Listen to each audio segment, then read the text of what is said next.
ಗೊತ್ತಿಲ್ಲ ಕಣ ಕೋಳಿಗಳು ಸರಿ ಇಟ್ಬಿಟ್ಟವೆ. ಎಷ್ಟು ಇದು ನಾಟಿನ 18-20 ಮೊಟ್ಟೆ ಇಟ್ಟವೆ. ನಮ್ದು ಒಂದೇ ಕೋಳಿ ತಂದಿದ್ದು ನಾನು. ಏಯ್ ಬಾ ಅದು ಇವತ್ತು ಕ್ಲೀನ್ ಮಾಡಿಸ್ದೆ. ಕೋಳಿ ಇದ್ದು ಎಲ್ಲ ಕೊಟ್ಬಿಟ್ಟೆ. ಸುಮಾರು ಯಾವುದೋ ಹಬ್ಬದ ಟೈಮ್ ಉಂಟಲ್ಲ ಆ ಟೈಮಲ್ಲಿ ಕೊಟ್ಟೆ. ಏನೇನು ರೇಟಿಗೆ ಹೋಯ್ತಾಯಿತ್ತು ಕೋಳಿ? ಕೋಳಿ ಎಲ್ಲ ನಾನು ಮುಂಚೆ 500 ರೂಪಾಯಿ ತಂದಿದ್ದೆ. 1200 ರೂಪಾಯಿ ಕಡಿಮೆ ಒಂದು ಮಾಡಲಿಲ್ಲ. ಒಂದು 700 ರೂಪಾಯಿ ಲಾಭ ಇಟ್ಟು ಮಾರಿದ್ದೀನಿ. 30 ಕೋಳಿ ಮಾರಿದ್ದೀನಿ. 500 ರೂಪಾಯಿ ತಂದಿದ್ದು. 500 ರೂಪೀಸ್ ಒಂದು ಇದು ಮೀಡಿಯಂ ಸೈಜ್ ಒಂದ್ ಕೆಜಿ ಹತ್ತತ್ರ ಇದ್ದು ಅಂತ ಸಂತೆಯಲ್ಲಿ ಹೋಗಿ ತಂದಿದ್ದು. ಅದೇನಾಗ್ಬಿಡ್ತು, ಯಾವ್ದೋ ಒಂದ್ ಕೋಳಿಗೆ ರೋಗ ಬಂದ್ಬಿಟ್ಟಿತ್ತು. ಅದನ್ನ ಡೀಲ್ ಮಾಡ್ಬಿಟ್ಟು ಇರೋ ಕೋಳಿಗಳೆಲ್ಲನೂ ಕೊಟ್ಬಿಟ್ಟೆ. ಮತ್ತೆ ಸತಿ ಸ್ಟೇಟಸ್ ಇಟ್ಬಿಟ್ಟೆ. 2 ದಿನ ಚೌಡಿ ಹಬ್ಬ ಬೇರೆ ಶುರು ಆಗ್ಬಿಟ್ವಲ್ಲ, 2 ದಿನ ಡೀಲ್ ಆಗೋಯ್ತಲ್ಲ. ಕೋಳಿ ಜ್ವರ. ಶೆಡ್ಡಿಗೆ ಎಷ್ಟು ಖರ್ಚಾಯ್ತು? ಇದಕ್ಕ ಒಂದು 6 ಲಕ್ಷ ಆಯ್ತು ಕಣ ಶೆಡ್ಡಿಗೆ. ಬೊಗ್ಗು ಇಲ್ಲಿ ತಲೆ ಹೊಡೆಯುತ್ತೆ, ಇಲ್ಲಿಂದ ಪಕ್ಕನೆ ಬರುತ್ತೆ ನೋಡ್ಕ.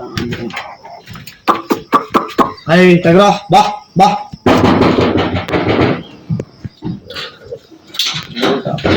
ಟಗರುಗಳು ಇದು ಇಲ್ವಾ ಎಲ್ಲ ಟಗರು. ಅಲೆಯರ ಅಲೆಯರ ಅಲೆಯರ ಅಲೆಯರ ಅಲೆಯರ ಅಲೆಯರ ಎಲ್ಲ 4 ತಿಂಗಳು ಸಾಕಾಗಿದೆ. 4 ತಿಂಗಳು ಕಣವ ಎಲ್ಲ. 4 ತಿಂಗಳು ಒಳ್ಳೆ ಇದು ಬಂದಿದೆ ಅಲ್ವಾ? ಇವತ್ತು ನಾನು ಹಂಗೆ ಕೊಡ್ತೀನಿ. ಎಲ್ಲ ಗಂಡಿದು. ಇದು ಎಲ್ಲ ಗಂಡು. ಇದೊಂದು ಹೆಣ್ಣು, ಅದೊಂದು ಹೆಣ್ಣು, ಅದೊಂದು ಹೆಣ್ಣು. ಫ್ಯಾಟಿಂಗ್ ಮಾಡ್ತಿರೋದಾ? ಎಲ್ಲ ನೆಕ್ಸ್ಟ್ ಕೊಡೋದೇ ಈಗ. ಬಕ್ರೀದಿಗೆ ರೆಡಿ ಅವೆಲ್ಲ. ಈಗೆಲ್ಲ ಏನಿಲ್ಲ ಅಂದ್ರೆ 40 ಇದಾವೆ. 35+ ಇರೋದು. ನಾನು ತರ್ಬೇಕಾದ್ರೆ ಒಂದು 6-7 ಕೆಜಿ ಇದಾವೆ ಅಷ್ಟೇ ಮರಿಗಳು. ತಂದು 3 ತಿಂಗಳಾಗೈತೆ. ಚೆನ್ನಾಗಿದೆ.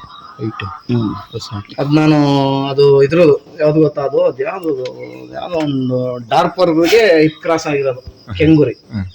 ಅದ್ರದ್ದೊಂದು ಕ್ರಾಸ್ ಬಿಡ್ತಾನೆ. ಎಷ್ಟು? ಅದು 4 ತಿಂಗಳೇನ ಈಗ? ಎಲ್ಲ 4 ತಿಂಗಳು ಮರಿಗಳೇ. ಇನ್ನು ಬಂದ್ರೆ ಸರಿ ಬರುತ್ತೆ. ತಿಂಗಳು ಮರಿ, ಅದೊಂದು ತಿಂಗಳು ಮರಿ. ನಾನು 6 ತಿಂಗಳಿಗೆಲ್ಲ 40 ಕೆಜಿ 50 ಕೆಜಿ ಹೊಡಿತೀನಿ ಒಂದೊಂದು ಕುರಿನ. 50 ಕೆಜಿ ಮಿನಿಮಮ್ 6 ತಿಂಗಳಿಗೆ ನಾನು. ಫುಡ್ ಎಲ್ಲ ಏನಣ್ಣ ಇವಕ್ಕೆ? ಫೀಡು ರಾಗಿ ಹುಲ್ಲು, ಇನ್ನು ಅದು ಇದು ಸೊಪ್ಪು, ಆಮೇಲೆ ಕಡಲೆ ಹಿಂಡಿ, ಕಡಲೆ ಬೂಸ, ಆಮೇಲೆ ಬಾಯ್ಲರ್ ಫೀಡು, ಮಿನರಲ್ ಮಿಕ್ಚರು, ಮೆಡಿಸನ್ಗಳು ತುಂಬಾ ಇದೆ. 15 ದಿವಸಕ್ಕೊಂದ್ಸತಿ ತಿಂಗಳಿಗೆ ಒಂದ್ಸತಿ ಮಾಡ್ಬೇಕು. ತಂದಾಗ ನೋಡ್ಬಿಟ್ಟು ನೀನು ತಂದಾಗ ಹೆಂಗಿದ್ದು ಅಲ್ಲಿ ಆ ಕಡೆ ಲಾಸ್ಟ್ ಐತಲ್ಲ ಆ ತರ ಮರಿಗಳೆಲ್ಲ ತಂದಾಗ ಅದಕ್ಕಿಂತ ಚಿಕ್ಕದು. ಅದಕ್ಕೂ ಏನೋ ಪ್ರಾಬ್ಲಮ್. ಅದಕ್ಕೆ ಅದು ಏನೋ ವಿಟಮಿನ್ ಕಡಿಮೆ ಇರ್ಬೇಕು, ಹಂಗಾಗಿ ಅದೊಂದು ಗ್ರೋತ್ ಆಗಿಲ್ಲ ಅಷ್ಟೇ. ಇನ್ನೆಲ್ಲ ಹಂಗೆ ಇದಿದ್ದಲ್ಲ, ಅದೊಂದು ರೆಡಿ ಮಾಡಿರೋದು. ಇನ್ನೆಲ್ಲ ಒಂದು 16 ಇದಾವೆ. Total 30 ton. ಅಲ್ಲಿ ಫಾರ್ಮ್ ಅಲ್ಲಿ ಇಟ್ಕೊಂಡಿದ್ದೀರಾ? ಟೋಟಲ್ 30 ಟನ್ ಇದು. ಇಲ್ಲಿ ಒಂದು 15 ತಗೊಂಡು ಒಂದು ಏನೋ ಹೋಯ್ತು. ಒಂದು ಹೆಣ್ಣು ಅಂದ್ರೆ ಒಂದ್ ಯಾವ್ದೋ ಒಂದು ಹೊಸ ಏನೋ ಒಂದು ಔಷಧಿ ಬರುತ್ತೆ, ಚಿಟ್ಕಕ್ಕೆ ಹಾಕೋದು ಯಾವ್ದಾದ್ರು ಬಾಂಬ್ ಏನೋ ಬರುತ್ತಲ್ಲ, ಅದನ್ನ ಹಾಕ್ತಾ ಅಷ್ಟೇ ಕಣ. ಅದನ್ನ ಬ್ರೂಟೆಕ್ಸ್ ಅಲ್ಲ, ಇನ್ನೊಂದು ಯಾವ್ದೋ ಬರುತ್ತೆ ರೆಡ್ ಟೈಪೇ. ಇನ್ನೊಂದು ಡ್ರಾಪ್ಸ್ ಇಡೋದು. ಅದೇನಾಗ್ಬಿಡ್ತು, ಒಂದು ಡ್ರಾಪ್ಸ್ನ ಹೆಂಗ್ ಮೆಕ್ಕೋತ ಗೊತ್ತಿಲ್ಲ. ಬೆಳಿಗ್ಗೆ ಈಗ ಕ್ಲೀನ್ ಮಾಡಿಸಿದೆ.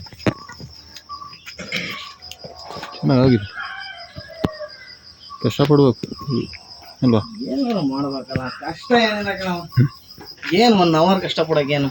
ಕ್ಲೀನಿಂಗು. ಇನ್ನ ಹಂದಿ ಶೆಡ್ ನೋಡ್ಬಿಟ್ರೆ ಇನ್ನೂ ನಡ್ಕೋಗ್ಬಿಡ್ತೀಯ. ಅಣ್ಣ ಇದಕ್ಕೆ ಇನ್ನೂ ಕಷ್ಟ ಪಡ್ಬೇಕಣ್ಣ ಅಂತ.